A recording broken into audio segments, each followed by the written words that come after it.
Hello and welcome to the Community Builders webinar series. My name is Allison Berry. I will be your moderator today. We also have Kathy Trauger on the line and she will jump in if we have any technical issues. Today's webinar is Community Partnerships, Examples from Downtown Durango. This session is underwritten by the Small Urban and Rural Livability Center at Montana State University's Western Transportation Institute, and we thank them for their support today.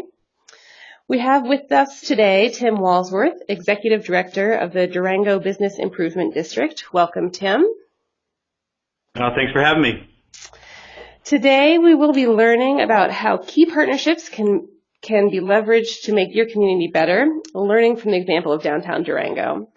But first, a bit of background about Community Builders. We are excited to announce that as of January 1st, Community Builders is an independent nonprofit organization.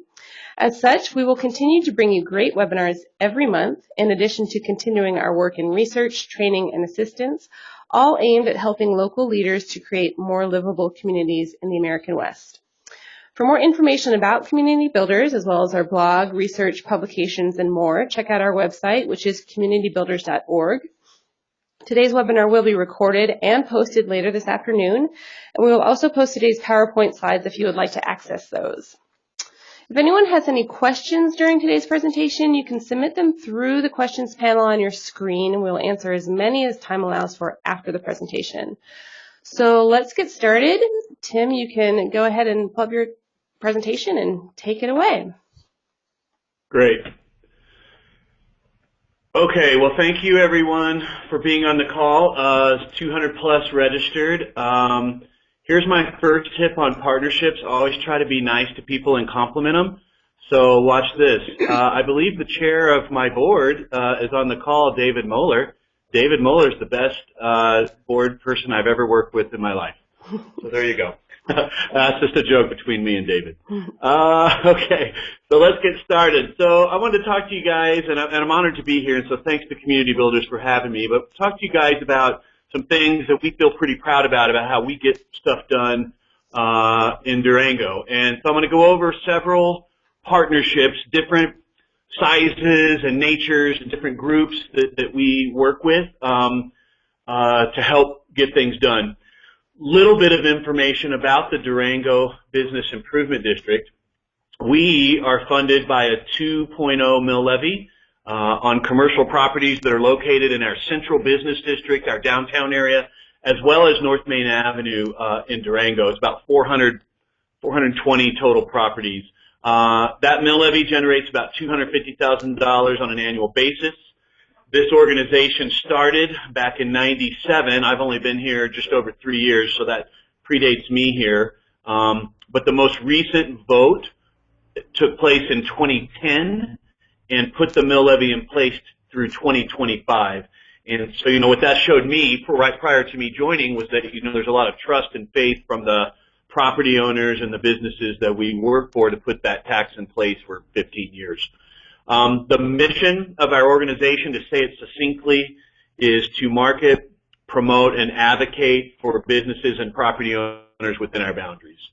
And let me run through quickly what our annual programs are. You can kind of sum up our work in these 7 bullet points here on this next slide.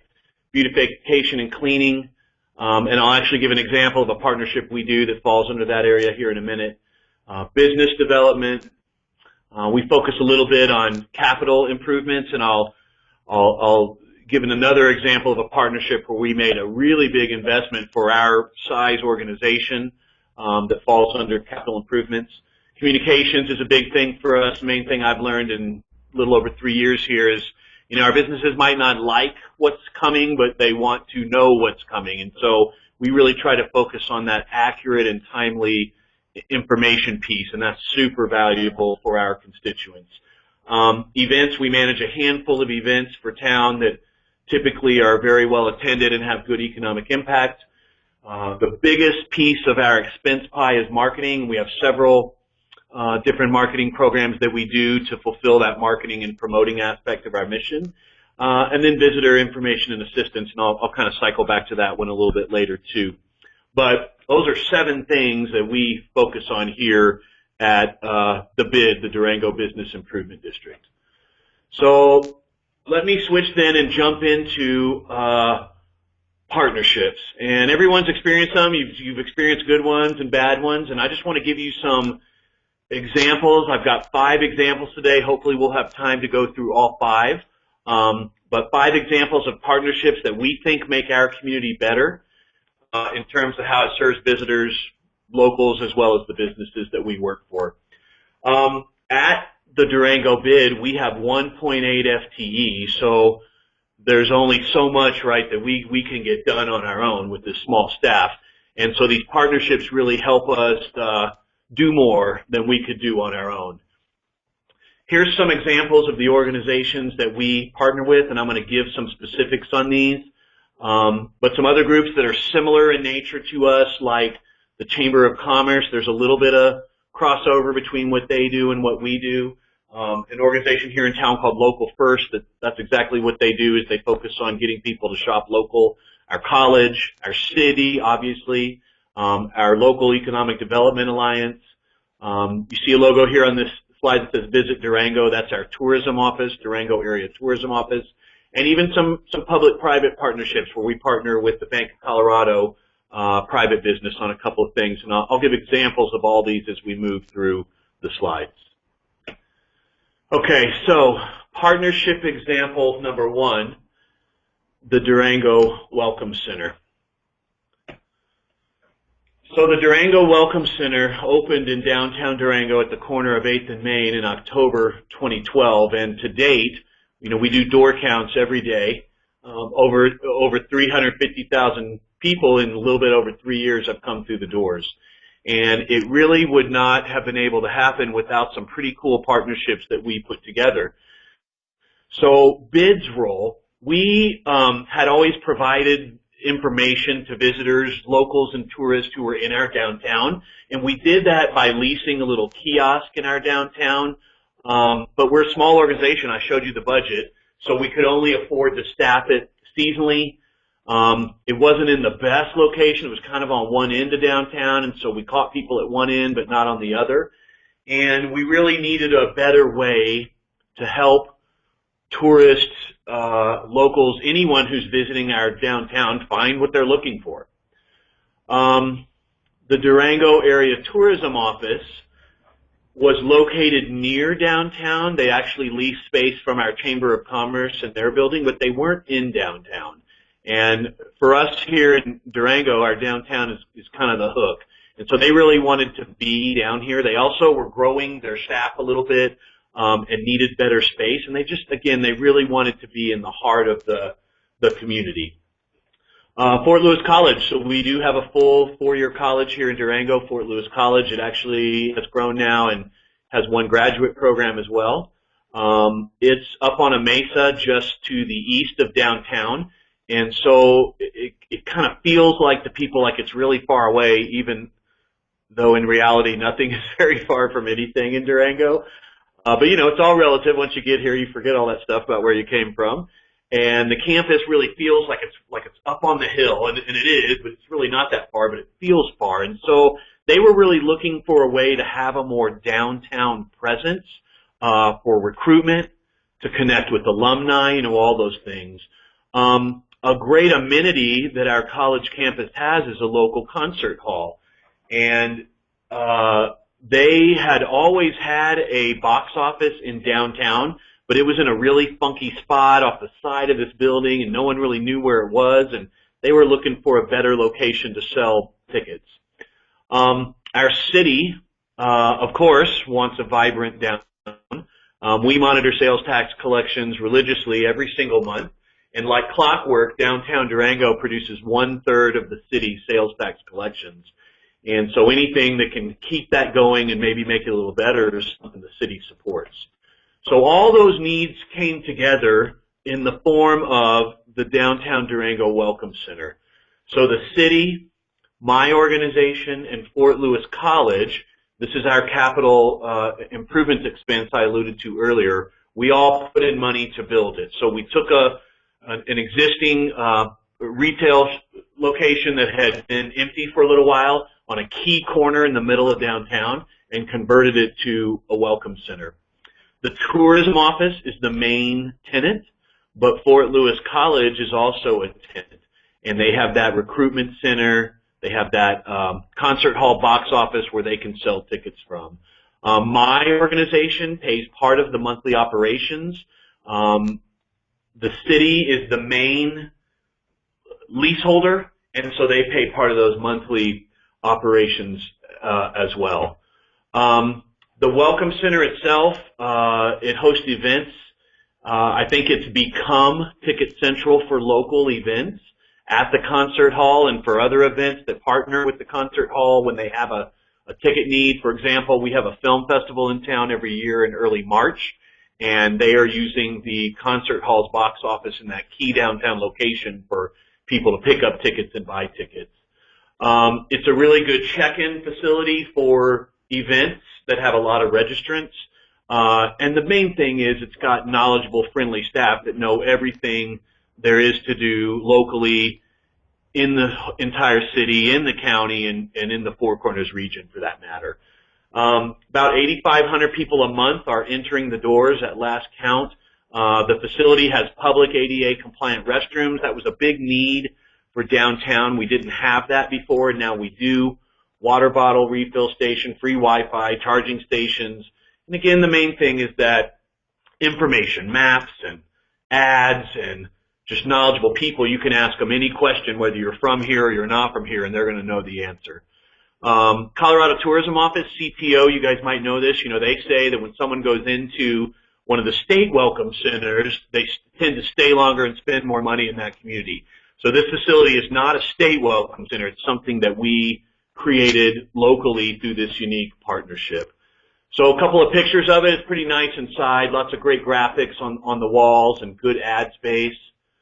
A little more close-up of some of the ways that we've taken advantage of the wall space to advertise kind of generically, just some pictures on the top there of the area. And then the spaces down below on the bottom part of the wall are sold to local businesses.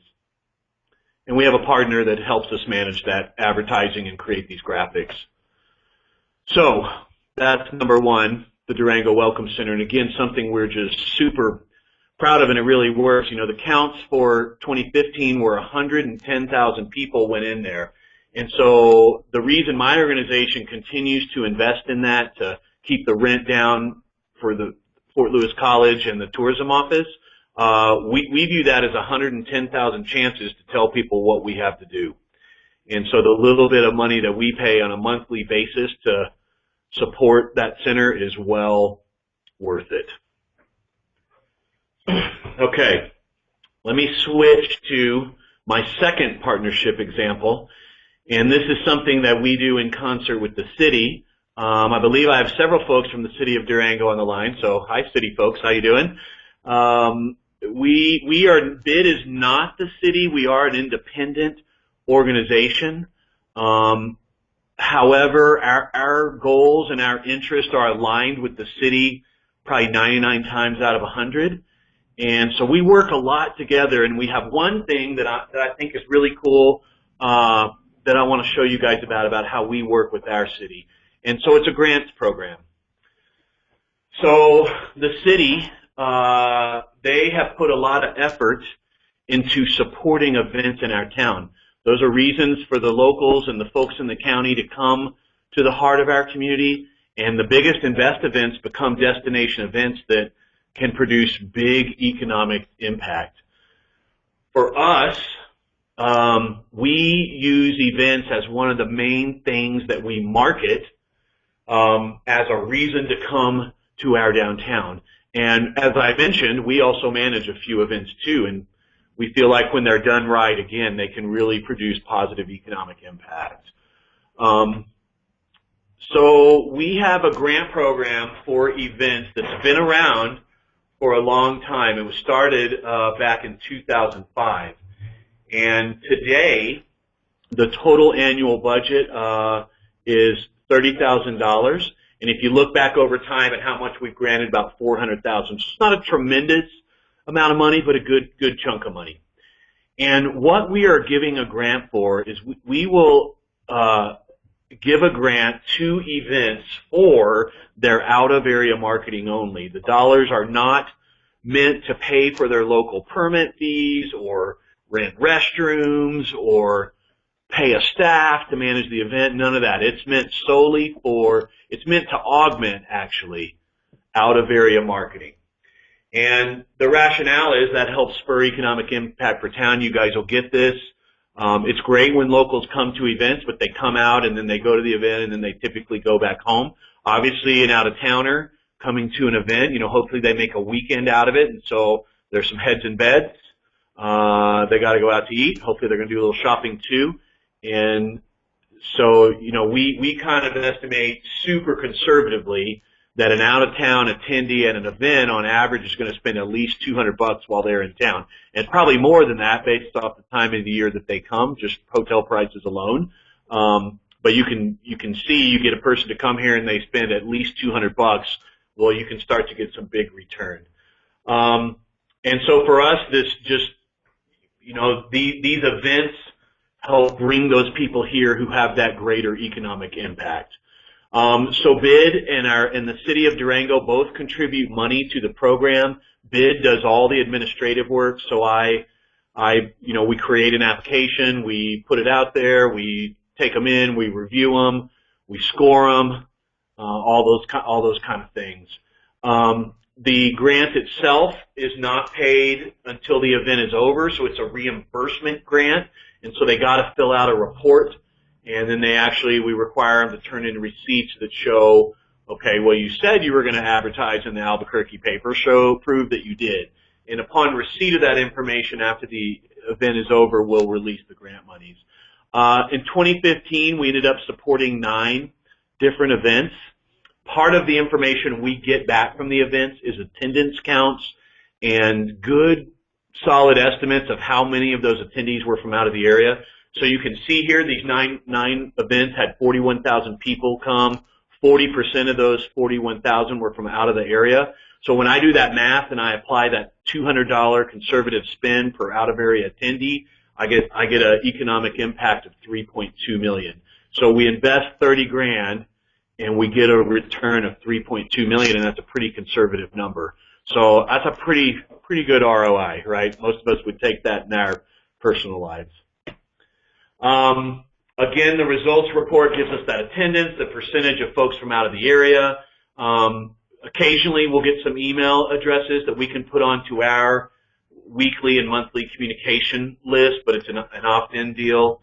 It is a guesstimate of economic impact, as I mentioned.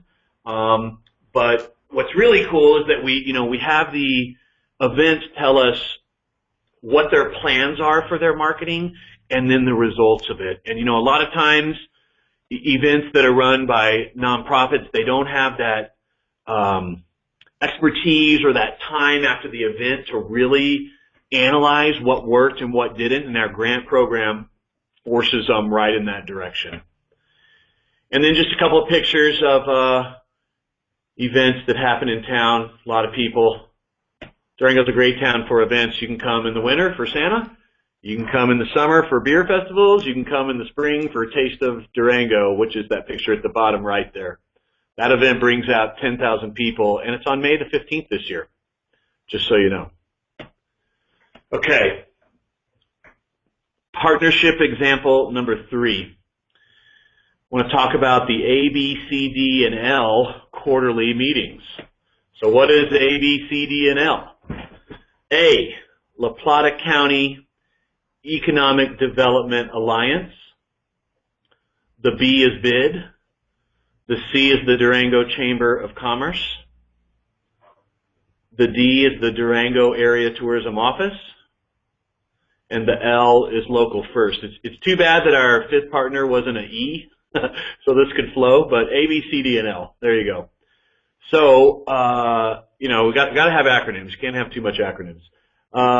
So this group meets quarterly. It's the directors only, and each organization takes turns hosting one of these quarterly meetings.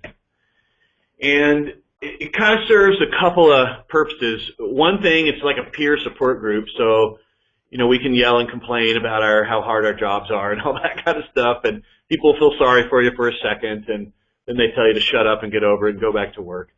But it does have that function. That's always nice to have no matter what you do, where you interact with your peers and your colleagues. That's always good stuff. But more to the point, we use that meeting to share information on upcoming projects. We hand off leads when one of the other organizations is perhaps a little better suited for it than the one where the idea or the question or the concept or the project started with. And then really good, it creates partnership opportunities because we're all sitting in a room on a quarterly basis. Typically we might have an adult beverage or two, so it opens people up to things, right? And so here's a couple of examples of things that have come directly out of us dedicating time 4 times a year to get together and hang out for a couple of hours. So my organization, BID, and the Local First organization that I mentioned earlier, we have a great partnership on a Christmas shopping night that Local First leads. It's called Noel Night. It's always held right at the beginning of December. Local First goes to its members who are local businesses and asks them to offer some kind of deals to really kick off the shopping season. A lot of those businesses are in our downtown, and so there's just a natural reason for us to support their efforts. And so a lot of the ways that partnership is played out is us and them partnering on marketing. And we have helped ask our constituents and their members to please pay the small fee to be involved. We have run them through our grant program that I just talked about, and as they advertise that event at Noel Night in neighboring communities, we support them that way. We've helped them with some logistics in the city. Should we close the streets? Should we not close the streets? We just think that's great. And anecdotally, we don't get sales tax information by the day. We get it by the month. But anecdotally, we know that a lot of businesses say that is their single biggest shopping night of the year. The event has become so popular in our town, it's almost become a victim of its own success because everything is so crowded. It is hard to shop that night, and it's become a bit of a social night too. And so some of our plans and working with them in the future are how do we make this 2-day, and let's spread it out a little bit where the main point of people buying stuff at holiday time and making that decision to buy that item locally really occurs. So that's something we're really proud of, and it came right out of those meetings. BID and the Chamber of Commerce have partnered on many trainings, including one on shoplifting. So at one of those quarterly meetings, the Chamber talked about how some of its members have been asking them for advice on what they do to prevent and to react to shoplifting when it occurs. We had the same questions being asked of us, and so we went to our police department and we asked them, hey, can you guys help us put on a training on the do's and don'ts for shoplifting? What do you suggest to us to prevent it? And what are we legally allowed to do when it happens? And what should we do and what should we not do? So we had a lot of fun with some role-playing with a mock shoplifting little play that we put on. But bottom line, it was a cool partnership that we came together on and promoted this, and something that both of our memberships or constituent groups wanted us to provide them. And so instead of doing 2 separate ones, we put our resources together and did one, and it was well attended and well worth it. Another example, my organization, BID, and the Economic Development Alliance, we have been working together for a couple of years now to explore an urban renewal authority. And there's a corridor here in our town that might, emphasis on might, be right for an urban renewal authority. The Economic Development Alliance saw some value in that funding organization to get some of those public infrastructure improvements going as a way to do it. I got excited about it too. Urban renewal authorities and BIDs are similar but have some differences. There's some things BIDs can't do that URAs can do. And so we really partnered together and brought in a couple of folks who were experts in how these things worked to kind of advise us, is this something worth doing? We found out we were a little ahead of the game, and the area we were looking in, the redevelopment that we think is going to occur there, it's going to be a little down the road. So we have some stuff in our back pocket that when the time is right, we will put out there to our local leaders as, okay, here's what we want to do. Now we need some money, so we need developers to come. What if we can sweeten the pot? Can we get them in? And if we form something like this. And so a unique partnership that we enjoy with them. The Economic Development Alliance is a membership-based organization, just like our Chamber of Commerce is. And so in my little budget, I always carve out money every year to be members of their organizations, and that's another way I can be a good partner to them. And think about it, when those two groups are successful, the Economic Development Alliance and bringing primary employers to our town and other things that businesses need to operate the most efficiently and effectively, well, when they do good, we do good. And it's the same thing with the Chamber. So we choose to spend some of our limited money on memberships with those organizations. All the organizations in the A, B, C, D, and L partnership have partnered on some information about our airport. So we do have an airport in Durango, if you don't know. Direct flights, multiple daily from Denver on United, and then there's at least one, perhaps two flights a day direct to Dallas and Phoenix on American. And we're really excited this summer. Our airport has attracted a seasonal flight and just a once-a-week flight, but to and from Los Angeles. And it'll be really interesting to see how that flight gets used. The stats that we have show that LA is a market that comes here, and so we're really interested in that. But we do have an airport, if you don't know, so my little plug. And it's a great airport, but it's maxed. It's maxed on its space. And so all these groups, are interested, whether you're the tourism office or the chamber or the Economic Development Alliance or local first, the air travel in and out of here is important for our businesses and for people to come here. And so for a long time now, we've been talking about, what's the future of the airport. And we've had the airport director come in and speak to us, and then all of us ultimately got invited to be on a little coalition that was formed to explore ways to improve our airport. And it's a long story that I won't give you all the guts of, but the short version is our airport needs to grow. It's not cheap to do that stuff. You can attract big-time federal money through FAA, but your local community's got to come up with funds. And so being on the front end of that discussion and how that might play out for our community, for our business community, for the tourism, which drives half the spend in this county. It made a lot of sense that we were on the front end of that stuff. I don't know what will happen yet.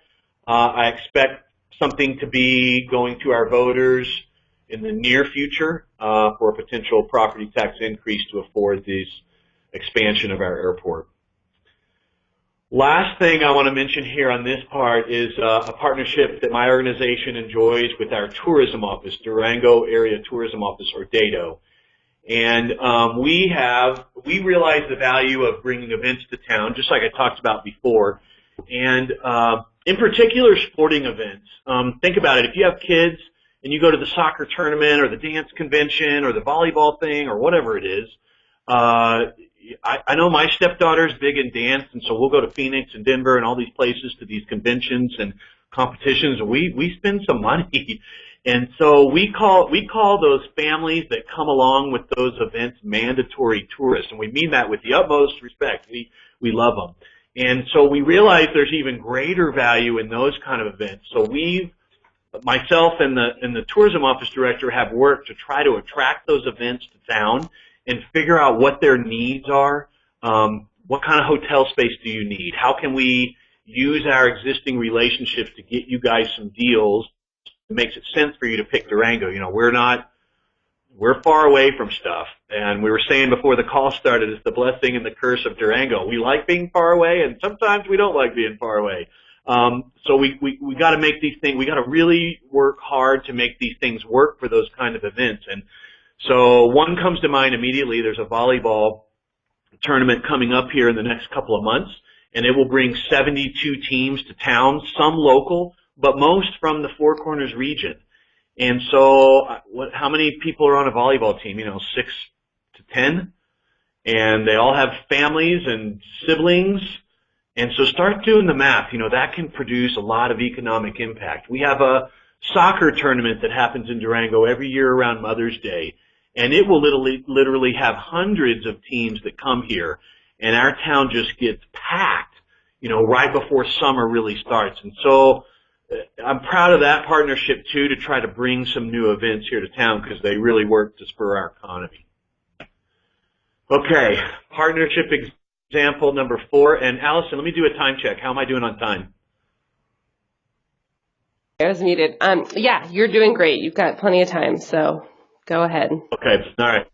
Okay, good. So here's the 4th example then. So this is a partnership between our city, my organization, and the chamber. And it's a pretty simple concept. It's a downtown clean day. And so right before our summer season kind of really starts, Memorial Day, we hold this clean day. The city puts out flower barrels and flowers at local businesses.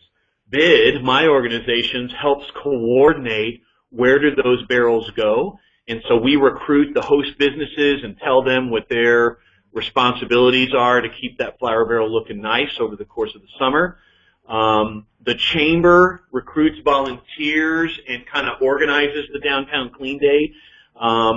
BID, we assist with PR and a little bit of the organizing of what we've done sometimes, a big downtown park.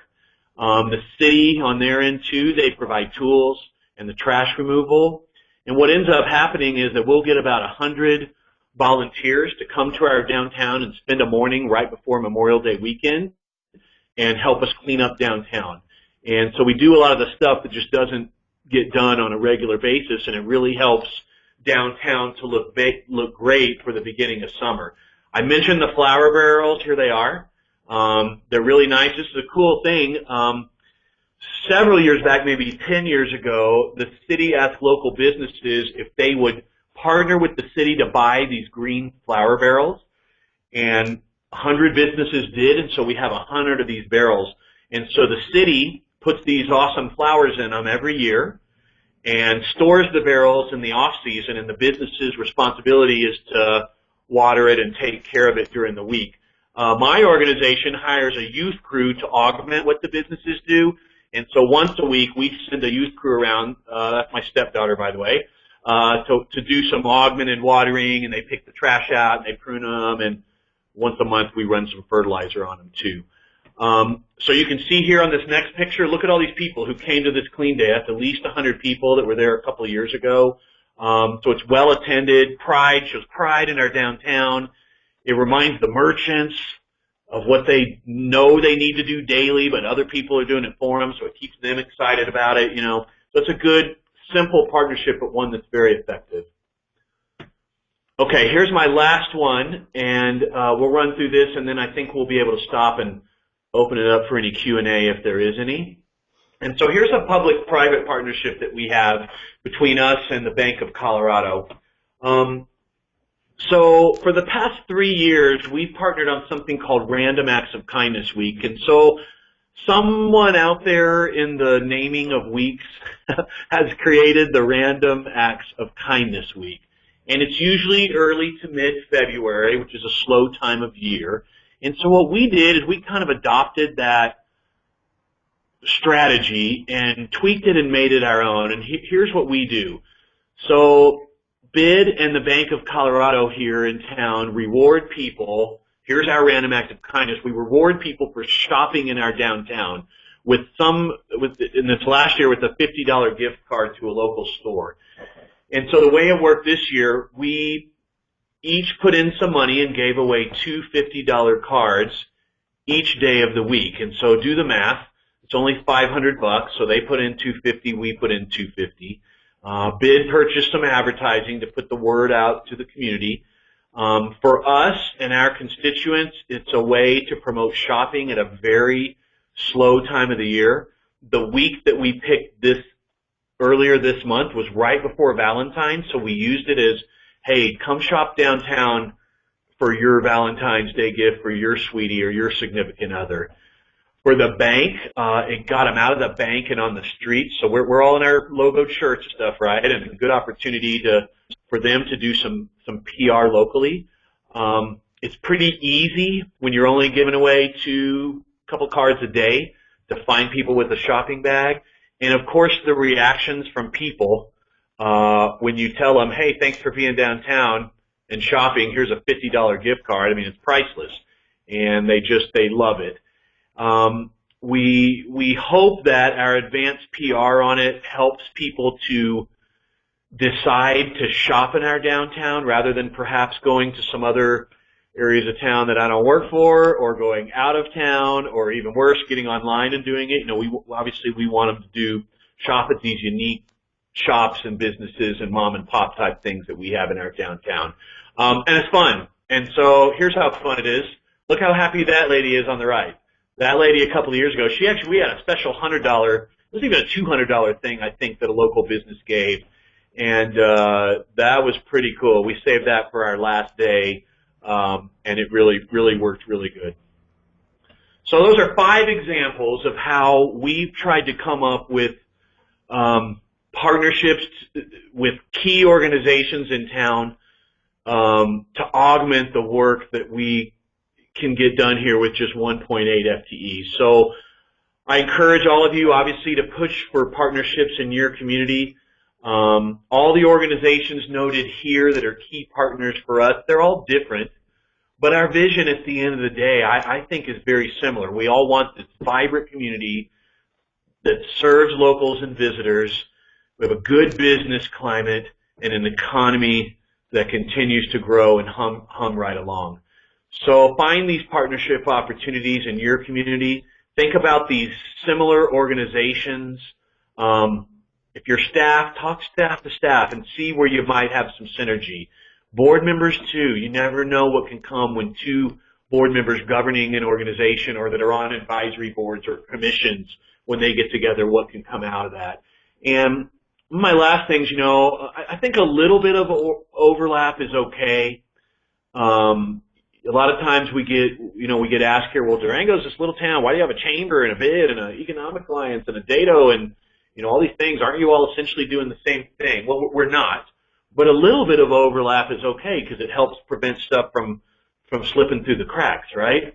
But I think really what comes when you have these partnerships is you know where your strengths are and you know where these other similar type organizations' strengths are.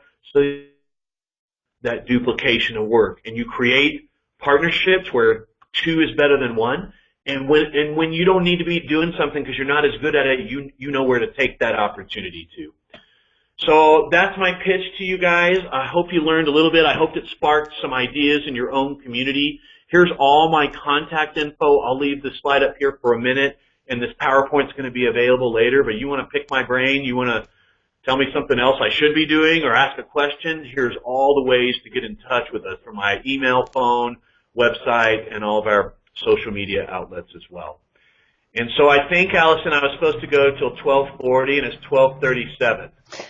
That's really good timing. Thanks. And a great presentation. You guys are doing lots of awesome stuff in Durango. We do have some questions, so we'll dive into those, but I do want to remind folks before we get started with questions that you can type in your questions to the questions panel on your screen, and we'll just get to as many as we have time for. So with that, I will get started. We have a question. This came in during your first example when you were talking about the grants for out-of-area marketing. And the question is, how do you determine if the attendees to the event are from out of the area or not? Sure. So when it's a ticketed event, so we're relying on the event to be honest with us, right? When it's a ticketed event and there's advanced tickets sold, obviously via credit card online, well, you can figure that out pretty good. The real challenge comes when it's a free event that doesn't have even a single entry point, and we do support a few of those as well as some ticketed ones. And so what we encourage those free events to do is to have an info booth and have some kind of quick survey that you ask people that come up to it to take, with one of the questions being, where are you from, how'd you hear about it? And track that stuff. And that's good info for them to know whether they get our grant or not. And then it's good for us because it gives us a guesstimate. And we just use, some basic statistics. If you can 10% of your estimated total crowd, well then that's pretty good, and you can extrapolate those results to the whole. So like I mentioned in that part of the presentation, that it's a guesstimate for some of those events. Again, if it's a ticketed event and it's something that kind of sells out in advance, or even, the first day of it, well, you can tell with absolute certainty where is someone from by looking at the address they put in the buying process. Hopefully that answered the question. Okay. Also about the same example where you estimated that, for example, that 3.2 million comes into town after one of these, some event like this. The question is, does the bid get all 3.2 million, or is that spread across multiple recipients?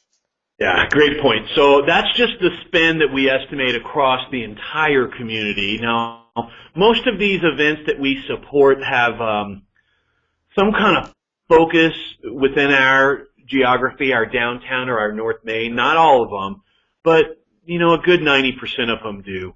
And so a lot of that spend then will be spent in the bid in the district, but not every single penny of it. And obviously at that point, it helps the city with sales tax collections, which funds their work for us. Obviously the businesses like it when people buy stuff. The property owner that we really kind of ultimately work for, the business is better able to pay their rent, and that's kind of our logic and how we justify it. But is every one of those dollars spent in our district? No. Some people will stay someplace else, or they'll choose to eat out at a restaurant that's not in our downtown. But my sense of it is, just because of the nature of our downtown, we're just super lucky with how it's been protected and cared for, and the businesses that are here. I mean, people love it, and this is where they want to be because it's unique. You can go to chain restaurants. There's nothing against them, but you can go to chain restaurants anywhere. And so I know when I travel, I don't really want to go to the chain restaurant. I want to go to the place that the locals go. And I think a good chunk of folks who come to our events have that same type of attitude.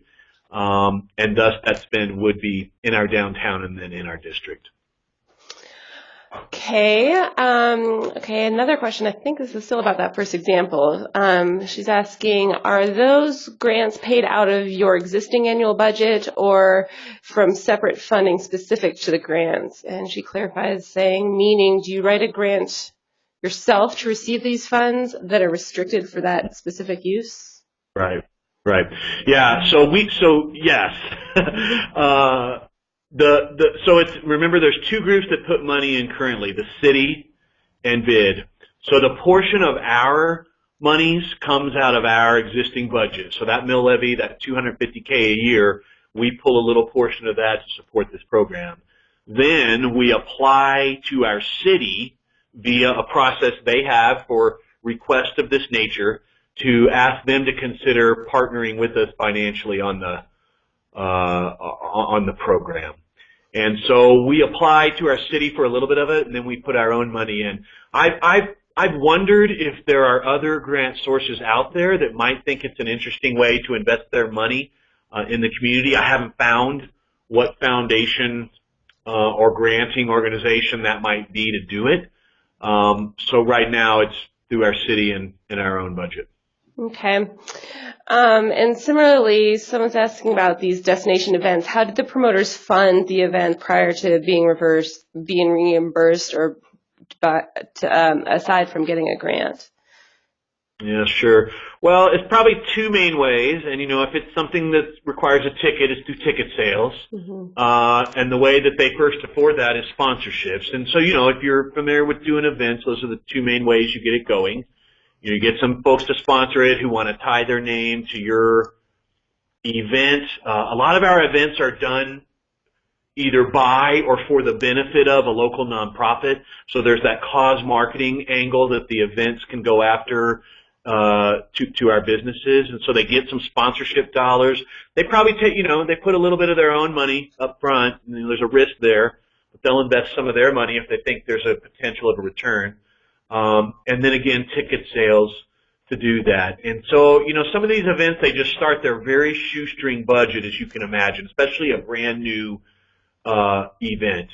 And so when we see those, the ones that we think have some potential to really grow, we encourage them to apply. And if they pass our test and we can give them some funding, we're part of that growth. Because all of a sudden, instead of only having $1,000 to market, to the neighboring communities, or for us, like Albuquerque and Denver and Front Range and Grand Junction are big markets for us. Instead of only having 1,000 to advertise there, which goes pretty quick, we can put 2,000 or 3,000 on top of that, and all of a sudden we've doubled, tripled, quadrupled that budget. And so it's how these events can grow. For us is, how long do we support them? Ideally, we want to find an event, we want to partner with it for a few years, and then we want to wean them off us. And if it works right, they should have grown enough where they're sustainable without our funding. And then we're finding the next up-and-coming event to add, to all the great events that we have in this town. Okay, question about the BID. How did it get its start? Do you use the Main Street program as a model in putting the mission for the BID together? Yeah, and so this predates me a little bit. I do know that we were one of those Main Street cities that DOLA here in the state does. Honestly, I'm not super familiar with all that stuff, but I do know that we went through that at some point in our infancy. But when BID started in '97, its purpose was not to market, promote, and advocate for the property owners and the businesses in those properties. The purpose was to figure out how Durango could have a convention center or a conference center. And so that was the sole purpose. And so it got organized, put to a vote, passed. Everybody paid a little bit to fund professional studies to figure out, well, where could it go? How big should it be? Is it going to operate in the red or the black? And the short version of what they found after about a year and a half, 2-year study was back in '97, '98, well, it's going to operate in the red, so you're going to have an ongoing subsidy. And then, at the time, the air service wasn't as good as it is today. And so everybody who came here, not everybody, the vast majority were driving. And so there's a real lid. It was just going to be very seasonally filled, which was just going to mess with that subsidy that was needed. It was going to make it greater. And so unfortunately, fast forward to today, we still don't have a conference center. But funny enough, it's coming up in conversations about, hey, wasn't BID originally formed to figure out a conference center? Maybe the time is right for us to revisit that idea. So it's still in our mission to look at capital improvements and those kind of things. But that was the original purpose. How much DOLA and the Main Street stuff helped us, again, it just predates me and I don't know that too well. But I do know we were one of those communities in our infancy. What I've heard in my 3 years here is that was very helpful in getting BID started. Okay, a question about some of your alliances. Did you meet any opposition to forming these alliances or starting some of the promotion ideas? And if so, how did you overcome the opposition? Interesting. As I think about those 5 examples that I just gave, I don't think there was any opposition to them. Okay. All these organizations that we work with are just like us, little bitty staffs, small budgets, and if you're a little progressive in your thinking and open to working with other people, you realize you can do more if you work in partnership with someone than not. So I don't recall any pushback on any of these. The grant program is good and it works. I invest $30,000 and I get 3.2 million local spend, and that's a conservative number. Well, who can argue with that? I mean, it works, right? I mean, bringing the chamber and the Economic Development Alliance and the tourism office and the local first group together. You know, we hear other communities that say, man, all these kind of groups in my community, it seems like they're always fighting. And we've just said locally with the current leadership at all of them, you know, we don't want to be like that. We need each other's helps. We need to be supportive of each other. You know, the city, like I said, our interests are really aligned almost every single time. Not all of them. There are times where I have to do an advocacy role and tell the city, I really wish it was done like this because this thing isn't working for my constituents. But 9 times out of 10, if not more, we are aligned. And so that idea for that partnership was fine. The one with the private business on the random acts of kindness, I mean, we have other businesses saying, why aren't you working with us? So we've got a line of people, once Bank of Colorado doesn't ever want to do it, that'll come in with us. So, you know, I guess we're a little bit lucky on those particular ones that we didn't have pushback. And just my kind of overall strategy is to be that team player in our community, and I think it serves me well, and these examples are case in point. That sounds great. So what do you or the city charge for events, including things like municipal expenses, police, trash, administration, fees, permits, etc.? Yep. So all the events in town are permitted through the city, so any fees that they have go to the city. You know, a big need for events when they're doing something of size is equipment. And maybe you're blocking off the streets, and so you need the metal barricades, and you need a bunch of pop-up tents because you only own 4 in your storage unit, but you need 30. And you need tables and chairs. You need a stage if you're having a band. And so our city, actually another partnership example with BID, we've partnered with the city for many years where we've put in money to help them create and then maintain a fleet of event equipment. And so right now, our city owns a stage that is top-notch, lit, powered, good for all sizes of bands, tons of pop-up tents, barricades, tables, chairs, and events can rent that stuff from the city for 10 times cheaper than you can do through a private vendor. And so there are fees that our city does collect. But in my experience as an event planner and doing things on my own and figuring out who can sell me what and what can I beg, borrow, and steal versus going through the city where they'll bring it right to me for 10 times less, it's a pretty good deal. But city takes all those fees.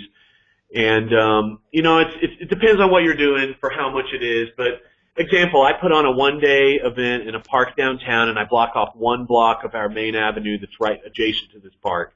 And all the stuff that I get from the city costs me about $1,300. And I bring 2,500 people to this event. I make $25,000 for a charity. It's about a $65,000, $70,000 total event income. And so a real small part of our expenses for an event that has a lot of good impact. Okay, and a question about your partnership, all of the partnerships. Are any of them legally registered as for-profit or non-for-profit organizations or some other form of organization? Great question. Answer is no. These are all informal handshake agreements. You know, some of them are a little more formal, like with the city on the grant program. You know, I fill out a form and I make a formal request that ultimately goes through the city budgeting process and through the staff and ultimately blessed by council. So that one's perhaps a little more formal than the others, but none currently have risen to the level where it's their own, they have their own kind of organizational structure. Okay. And we have one more question here. Please elaborate about the Welcome Center. How is it funded and staffed? And do you have any additional statements about the positive impacts resulting from the Welcome Center? Sure. Okay. Well, God, whoever asked that, thank you. It's something we're really, really proud of. And again, it was just built, it couldn't have been built without all these groups coming together and seeing the commonality of those needs that I talked about before. So how it's funded. So the tourism office, the city is the main leaseholder, and they signed a lease with the property owner. And The tourism office then is essentially renting as a subleasee half the space from the city. So they pay half the rent, essentially. Fort Lewis College, remember I mentioned they were a partner for their admissions and recruitment and alumni, as well as the concert hall. They take up essentially another quarter of the space. And so they pay money into the monthly operations. And then my organization puts in another quarter, and bang, you have 100%. The city will provide a few things for it, trash removal, I think, a few little things that we don't have to pay for because the city has an interest in it too. And, you know, whenever we need something, you know, the plumbing's not working, we can call the city and they can come and do some. They won't do all of it, but they can come in and help us a little bit with some of the minor types of repairs and things like that. Not that happens very often. And so that's how it's operated. And so the tourism office not only has their admin offices upstairs, but they also have the front desk staff. That's what we call them. And so there's people who are those welcoming, knowledgeable, smiling, friendly, know everything folks. And they are employees of the tourism office. And so they're the main staff that people encounter when they come in, whether it's just to use the restroom or they truly are looking for some place to eat, some place to shop. The concert hall and at the college, they have a staff person there to sell tickets. So there's another body there. And then the college also has students that come down and staff that kind of recruitment center for them. And so at any given time, there's probably at least 4 people down there on the main floor that say hi to people when they come in, what you're looking for, thanks for coming in, what can I help you with? And again, then it's paid for through the tourism office, Fort Lewis College, and my organization. Great. And that wraps up our questions we got to each and every one. Thanks so much, Tim, for the presentation. It sounds like you guys are doing a lot of great work down there. Well, we're never bored. We'll say it like that. And thanks also to the audience. Thanks to everyone for coming and for your great questions and a good discussion. I want to once again thank today's underwriter, which is the Small Urban and Rural Livability Center at Montana State University's Western Transportation Institute. Their website is there on your screen. You can find out more about them there. And if you or your company is interested in underwriting our webinar series this year, you can contact me at allison@communitybuilders.org. Let's see, I want to remind folks that we will post today's PowerPoint slides and a recording of today's presentation on our webinars page, where you can also find information about upcoming webinars.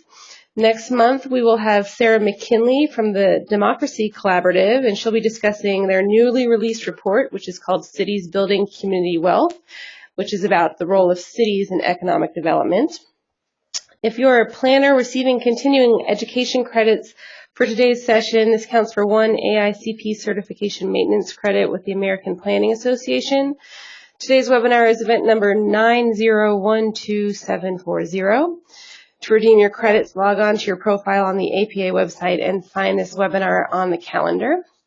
And for other professionals who would like to receive a certificate of attendance for this webinar, you can provide your email address in our survey, or you can just drop me a line through email at allison@communitybuilders.org. I will try to send out certificates later today or as soon as possible. And our survey has a few questions additionally about the quality of this session and about possible future topics for webinars. We really value your feedback, so let us know what you think by filling out the survey. And you can always send me any feedback via email as well. And you can stay in touch with us on social media through Facebook, Twitter, Instagram, and LinkedIn. So please keep the conversation going. We'd love to stay in touch with you. Thanks to everyone for tuning in, and have a great day.